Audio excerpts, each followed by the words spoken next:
Buenas tardes, profesora. Este equipo lo integran 5 personas: Daniela Nolasco, Karina Méndez, Fernanda Pérez, Nelly Yanira y Mireya Solís. En el presente trabajo trataremos el tema de las obligaciones civiles, que no es más que un vínculo de derecho por el cual una o varias personas están obligadas a dar, a hacer o no hacer una cosa. Además trataremos los requisitos esenciales de las obligaciones, las características de las obligaciones, las fuentes de las obligaciones, entre otros temas. Obligaciones civiles. Empecemos por el concepto.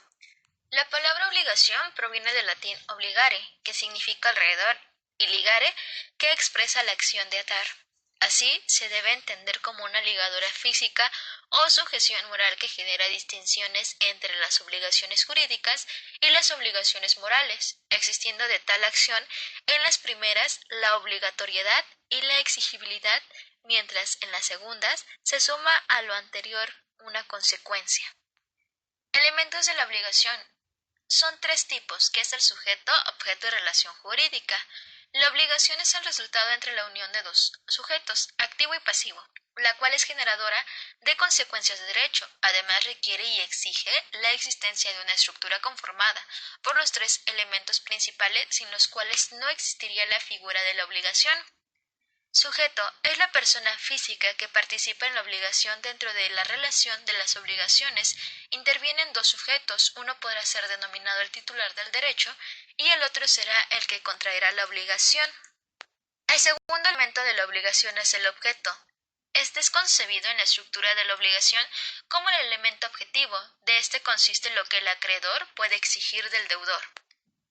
En relación jurídica, la podemos entender como la vinculación jurídica dinámica entre 2 o más personas se establece para regular sus intereses, que se manifiestan como deberes, obligaciones y derechos que constituyen el objeto de la relación. En efectos de las obligaciones son las consecuencias de orden jurídico derivados de la existencia y virtualidad de la obligación jurídica que surge entre los sujetos activo y pasivo, es decir, deudor y acreedor. Los efectos de las obligaciones se refieren al cumplimiento, o no, del deudor y son acciones legales de las que dispone el acreedor. Hola amigos, yo les hablaré acerca del tema de las obligaciones civiles: cumplimiento, extinción e incumplimiento. Así que comenzamos. El cumplimiento de la obligación, esta se entenderá por pagada cuando una cosa se hubiese entregado, la causa o hecho de la prestación en que la obligación consista, es decir, pago igual a cumplimiento. El cumplimiento de la obligación es la realización efectiva de la prestación debida. Por eso, el cumplimiento es la causa más normal de extinción de las obligaciones, porque solo ella se adecua perfectamente a la dinámica de la obligación, que nace para ser cumplida.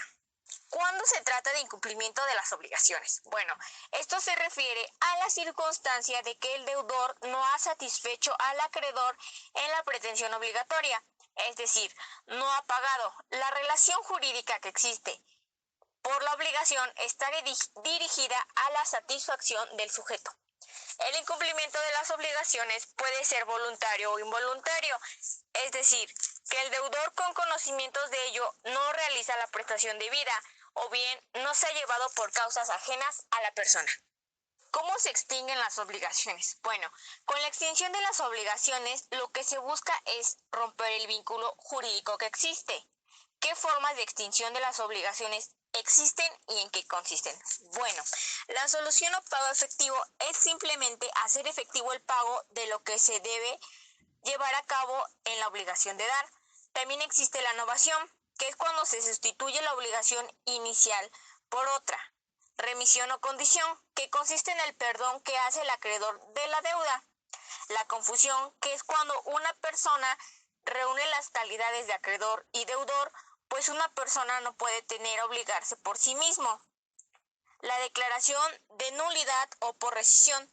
Esta se hace cuando la celebración del contrato o medio por el que se generó la obligación sea nulo al no cumplir con los requisitos que dispone la ley para que éste tenga la validez jurídica.